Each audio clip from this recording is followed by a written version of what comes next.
मानी रईस हीराचंद और उनकी पत्नी सुजाता की चमचमाती महंगी कार बंगाल की एक पुरानी बस्ती की सुनसान गली में एक बेरौनक से पुराने मकान के बाहर आकर रुकती है। सुजाता, ये तुम मुझे किस जगह लेकर आई हो? ये तो कोई गरीबों की बस्ती लगती है, यहाँ ऐसा क्या है? हीराचंद के कुछ भी समझ में नहीं आ रहा था कि सुजाता उसे ऐसी अजीब सी जगह क्यों लाई है, जिस मकान में दिन में भी अंधेरा दिख रहा था और धुआं उठ रहा था। आप मेरे साथ अंदर चलिए, सब समझ जाएंगे। यहाँ हमारी हर समस्या का समाधान मिलेगा। सुजाता और हीराचंद आशंकित कदमों से उस मकान में दाखिल होते हैं। तभी उन्हें किसी महिला की बाहरी आवाज सुनाई पड़ती है, चले आओ, चले आओ। हीराचंद ने देखा कि उस मकान के अंदर अंधेरा था। अचानक हीराचंद की निगाह एक कमरे की ओर पड़ी, जिसके अंदर हल्की हल्की सी रोशनी आ रही थी और उस कमरे के अंदर से धुआं उठ रहा था। शायद उस कमरे के अंदर आग जल रही थी। है? ये किसकी आवाज है? यहाँ इतना अंधेरा क्यों है और ये धुआं कैसे उठ रहा है? मेरा तो यहाँ दम घुट रहा है। सुजाता और हीराचंद धीरे धीरे कदमों से उस कमरे के अंदर चले गए। अंदर वाले कमरे में बिखरे बाल वाली एक खूबसूरत सी बूढ़ी औरत सामने जल रही आग में एक मुर्गी की गर्दन काटकर उसका खून गिरा रही थी और मुर्गी का शरीर छटपटा रहा था। ये देखकर सुजाता को उबकाई आने लगी। हीराचंद ने सुजाता की ओर देखकर कहा, तुम ही मुझे यहाँ लेकर आई हो और खुद ही घबरा रही हो। कौन है ये भयानक सी शक्ल वाली औरत और हम यहाँ क्यों आए हैं? अचानक उस औरत ने एक झटके में मुर्गे की गर्दन धड़ से अलग कर दी। ये देखकर सुजाता के मुंह से चीख निकल गई और सेठ हीराचंद भी सहम गया।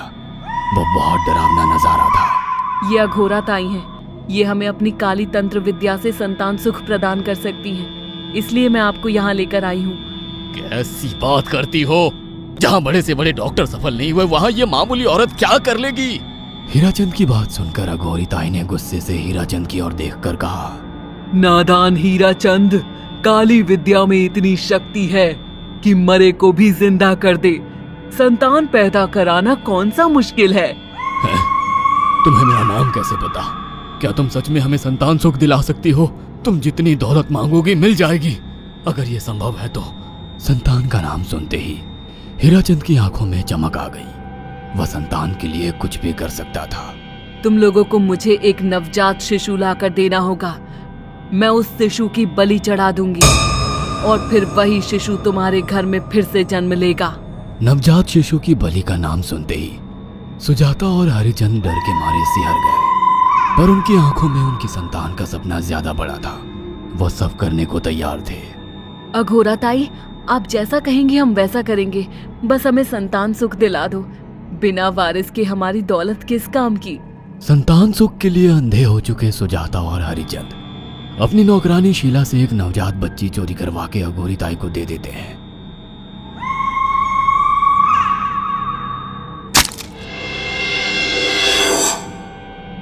उस शिशु की बलि से सुजाता गर्भवती हो जाती है। देखा आपने अघोरा की तंत्र शक्ति? मुझे उस पर पूरा भरोसा था। चलो चलकर उन्हें धन्यवाद कहते हैं। हीराचंद और सुजाता अघोरा ताई के पास पहुंचते हैं।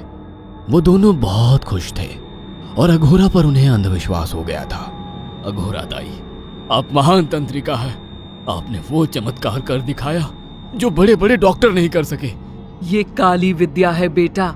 अगर तुम दोनों चाहो तो मैं इस विद्या से तुम दोनों को हमेशा के लिए जवान बना सकती हूँ।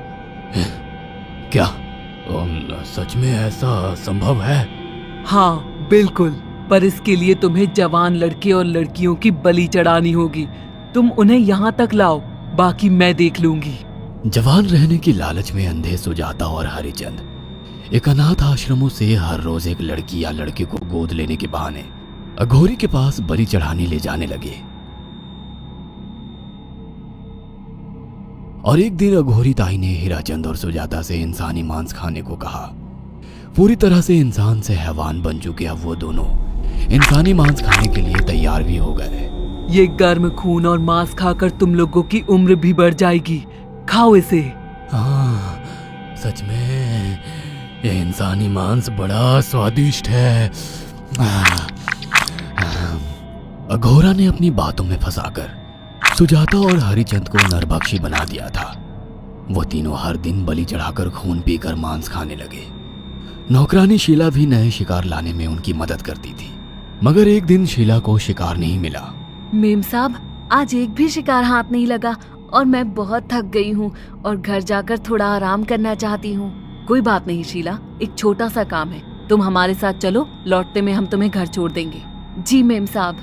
शीला नहीं जानती थी कि शिकार नहीं मिलने से सुजाता और हरिचंद अंदर से बौखला गए थे और उनके दिमाग में एक शैतानी चाल चल रही थी। सुजाता, ये बेहोशी की दवा है। शीला के कार में बैठते ही तुम उसे सुंघा देना। आज हमें इसी की बलि देनी होगी। इसने हमारे यहाँ का बहुत खाना खाया, अब हम लोग इसे खाएंगे। वैसे भी ये आगे चल के हमारे लिए खतरा बन सकती थी।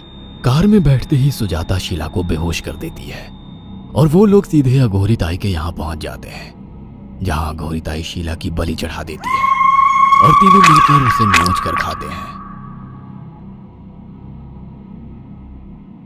अघोरी ताई, हमको बलि चढ़ाते हुए पूरा 1 साल हो गया है। हमारा बेटा भी साल भर का हो चुका है। अब और कितनी बलि देनी होगी? बस एक आखिरी क्रिया और बची है, उसके बाद तुम दोनों हमेशा के लिए जवान हो जाओगे। कैसी क्रिया अघोरा ताई? 3 दिन बाद सूर्य ग्रहण है, हमें पास के घने जंगल में एक विशेष क्रिया करनी होगी। उसके बाद तुम लोग कभी बूढ़े नहीं होगे। कितना अच्छा होगा, हम हमेशा जवान रहेंगे और सालों साल तक अपनी दौलत से ऐश करेंगे। हाँ, सच कहा। अघोरा ताई ने हमारे हर सपने पूरे कर दिए। 3 दिन बाद बंगाल के बियाबान जंगल में कोहरे और ओस से भीगे पेड़ों के बीच एक घने बरगद की बेलों पर कटे इंसानी सिर लटक रहे थे, जिसमें से खून टपक रहा था। काले जादू का सामान भी रखा था। कितनी भयानक जगह है ये, हर तरफ कटे हुए सर लटक रहे हैं। थोड़ी देर में सब समझ जाओगे। बैठ जाओ और मेरे साथ ये मंत्र दोहराओ। ओ, अघोरा, ये किन लोगों की कटी हुई गर्दनें हैं? आप यहाँ क्या करने वाली हो? हीराचंद की बात सुनकर अघोरा जोर जोर से हंसने लगी और उसने एक शैतानी हंसी हंसते हुए हीराचंद की ओर देखकर कहा, तुम जैसे ही लोगों ने अपनी इच्छाओं को पूरा करने के लिए इन लोगों की बलि चढ़वाई है और फायदा उठाया है। अब तुम दोनों आंखें बंद करके यहाँ बैठ जाओ और मेरे साथ मंत्रों को दोहराते जाओ। अघोरा ने सुजाता और हरिचंद को वशीकरण मंत्र और काले जादू के इस्तेमाल से सम्मोहित कर दिया और देखते ही देखते वो एक भयानक डायन में बदल गई और चीखती हुई बोली, अब मैं तुम दोनों की बलि चढ़ाकर अमर हो जाऊंगी, क्योंकि तुम लोगों ने 100 लोगों की बलि का खून पिया है।